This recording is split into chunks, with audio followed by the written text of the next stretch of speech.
Hello students, hope you all are okay and doing great. Now, this is our second lecture through which we will learn financial accounting, main function of accountancy. Okay, main function of accountancy means those functions through which we operate, we record, we analyze all the financial records, books, maintain of balance sheets. So these are the functions. Number one, checking of recorded entries of bookkeeping. Checking of recorded entries means आप जो भी entry जिस book में उतार रहे हैं, जिस financial transaction को आपने किस बुक के थ्रू मेंटेन किया है, उन सारी एंट्रीज को प्रॉपर तरीके से चेक करना, ये फंक्शन होता है अकाउंटेंसी का। क्योंकि इसके थ्रू ही आपको पता पड़ेगा कि आपने कौन सी एंट्री को सही बुक में आपने उतारा है। कैश से रिलेटेड कैश बुक, परचेज से रिलेटेड परचेज बुक, सेल्स से रिलेटेड सेल्स बुक। इसके ज़रिए ये पता चलता है कि आपने कितना फंड फ्लो, कितना कैश फ्लो, कितना आउटकम किस एंट्री के थ्रू किस तरीके से प्रॉपर तरीके से मेंटेन कर रहे हैं कि नहीं हो रहा है, ये सारा आपको इसके फंक्शन के थ्रू पता चलता है। ओके, तो this is the first function. क्या है पहला function? Record of checking of recorded entries. Okay, checking of recorded entries कि आपने कौन सी एंट्री को कहाँ पे रिकॉर्ड किया है।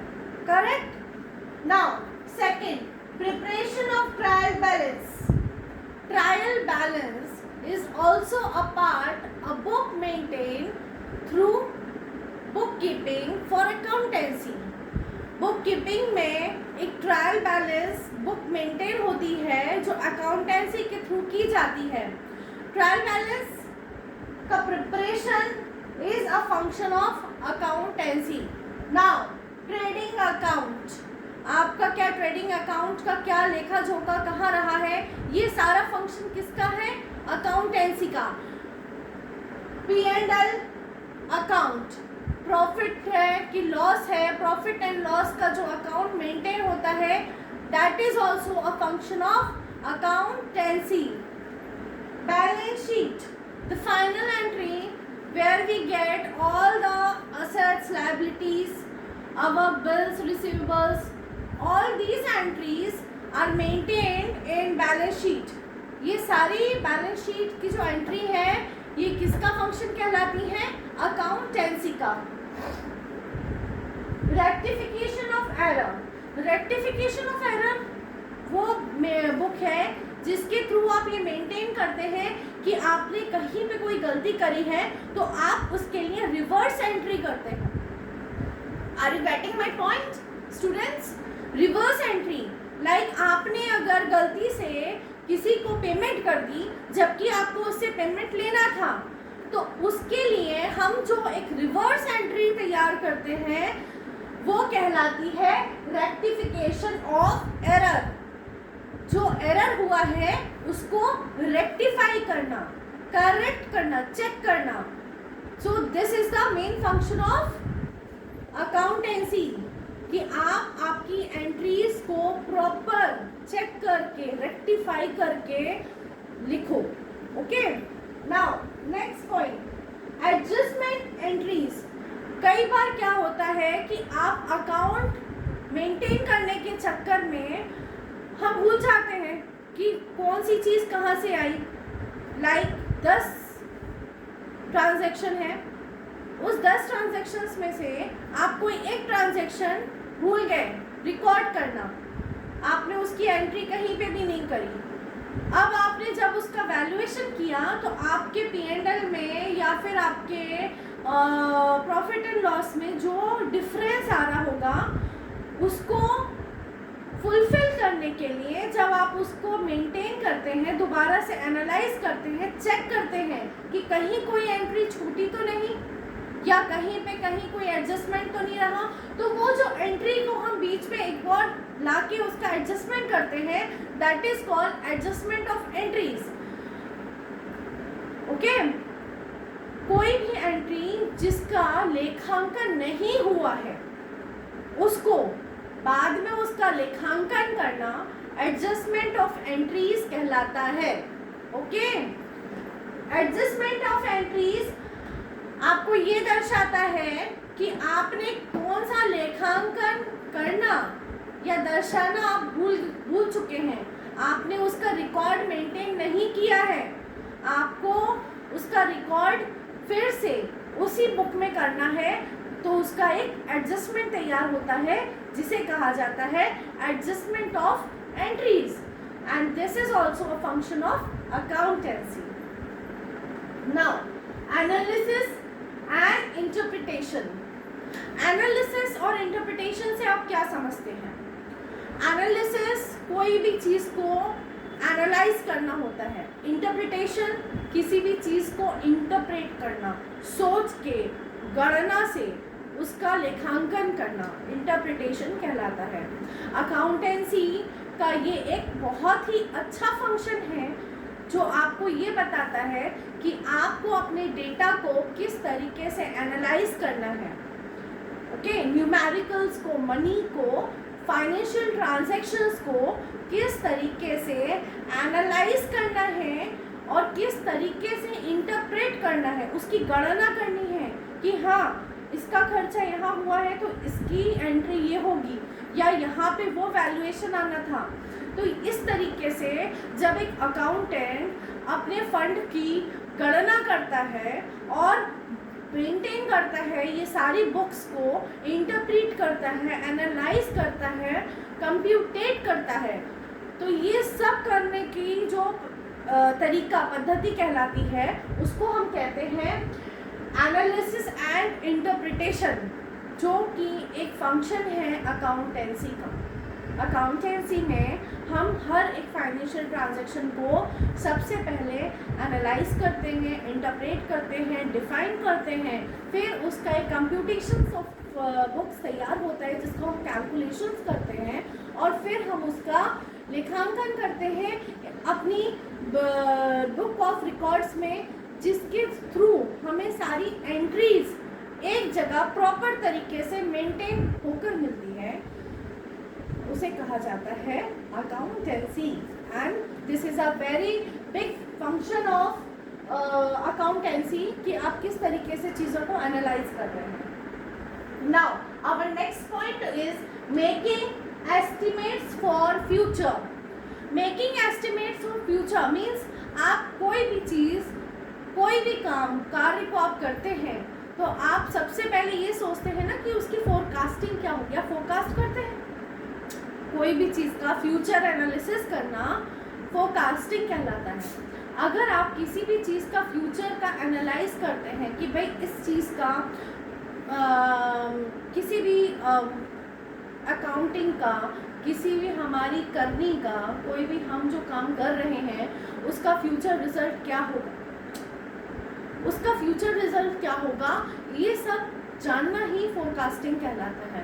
एंड अकाउंटेंसी में मेकिंग एस्टिमेट्स फॉर फ्यूचर, यहाँ पे एस्टिमेट्स है आपके फाइनेंशियल ट्रांजैक्शंस जो आपको ये दर्शाते हैं कि आपका फ्यूचर एनालिसिस कैसा रहेगा।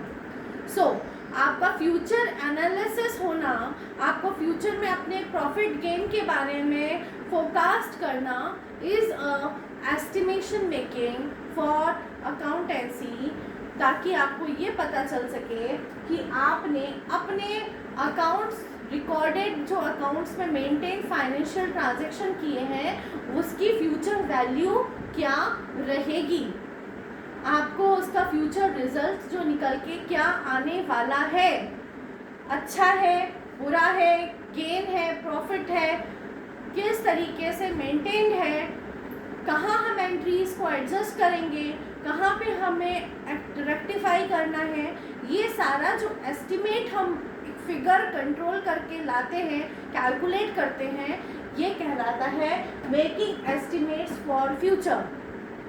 ओके, अब लिमिटेशंस। कोई भी चीज़ जिसको हम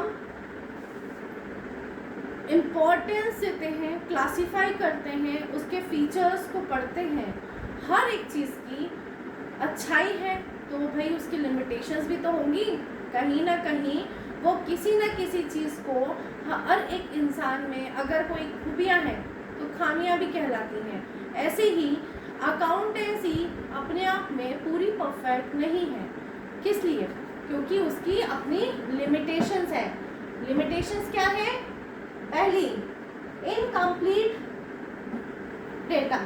इनकम्प्लीट डेटा, हम हमारे अकाउंटेंसी में कोई भी चीज़ का एनालाइज जब करते हैं, फाइनेंशियल ट्रांजैक्शंस करते हैं, वो हर प्रॉपर तरीके से कैश फ्लो नहीं देता। मतलब हमारी जो एंट्री है वो हमारे हिसाब से है।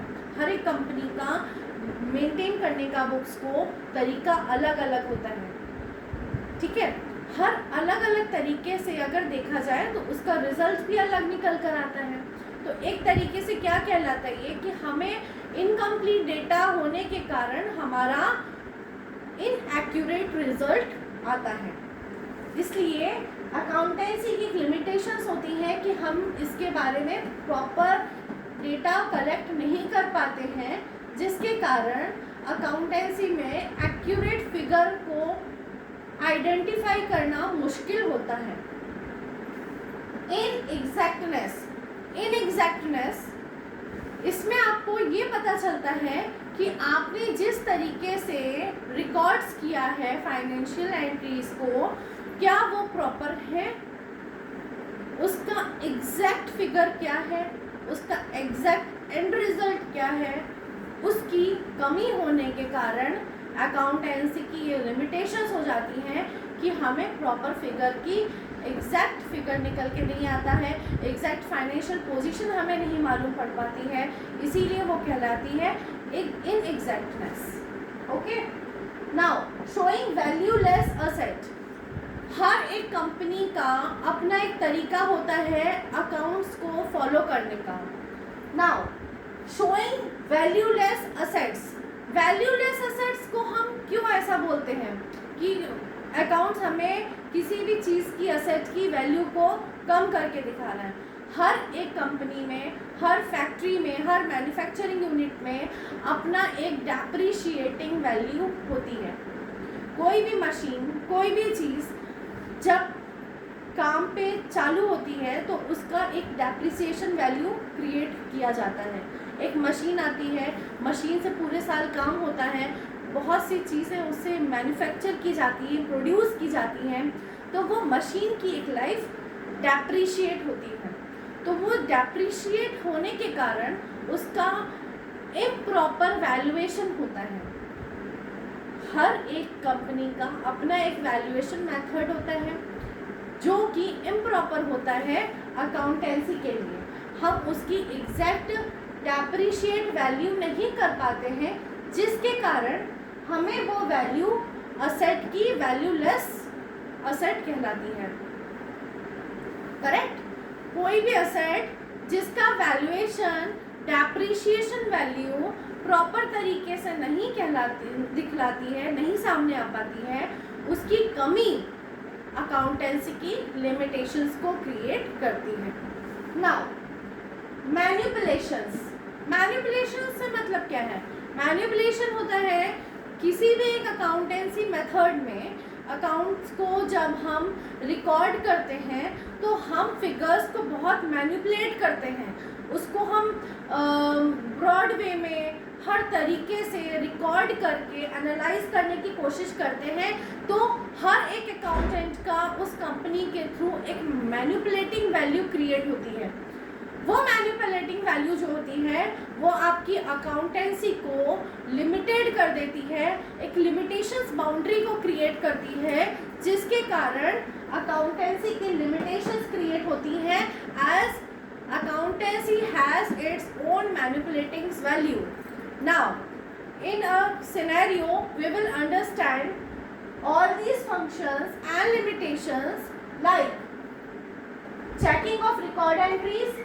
bookkeeping में जितनी भी एंट्रीज को हमने चेक करते हैं, रिकॉर्ड करते हैं, एडजस्टमेंट एंट्रीज करते हैं, रेक्टिफाई करते हैं, P&L को मेंटेन करना, ट्रेडिंग अकाउंट को क्रिएट करना, बैलेंस शीट को बनाना, all these are the important main function of accountancy. Limitations क्या हो गई? इनकम्प्लीट इंफॉर्मेशन, प्रॉपर तरीके से अकाउंट्स की इंफॉर्मेशन नहीं मिलना is an itself an information improper. Okay, inexactness of figure because we are depreciating our value, we are depreciating financial transactions, so this is our inexactness of accountancy. Showing valueless assets, as we are creating our assets to depreciate its value time to time, year by year, so this will give you valueless assets, which is a limitations for accountancy. Now manipulations, every accountant, every company has its own manipulations, so they create or they maintain their book, their records of accounts with their own manipulation value. So this is a very big limitation for accountancy, because we are not getting a exact figure, we are not getting a proper financial figure data for record maintaining in accountancy. जब हमारे पास proper तरीके से कोई भी data नहीं मिल पाता है, हर data का अपना एक अलग मैनिपुलेटिंग वैल्यू निकल कर आती है, वो हमारी अकाउंटेंसी के लिए लिमिटेशंस क्रिएट करती है। Now basic terms of accountancy क्या होती है? बेसिक टर्म्स ऑफ अकाउंटेंसी में assets, what are assets? Assets आपकी वैल्यू में होती हैं, जो आप कैश, बिल्स, ये सब जो क्रिएट करते हैं, बनाते हैं, ये सब जो आता है, मेंटेन करते हैं, these are all your assets. Now what are your current liabilities? Current liabilities means bills payables, receivables, आपको पे करना है, किसको कितना, वेंडर को क्या देना है, all these are your liabilities. तो for the next lecture we will learn our basic fundamentals of accountancy, through which we will learn about the current liabilities, current assets, your assets, bills receivables and working capital. So till then, goodbye, take care and be safe. Thank you.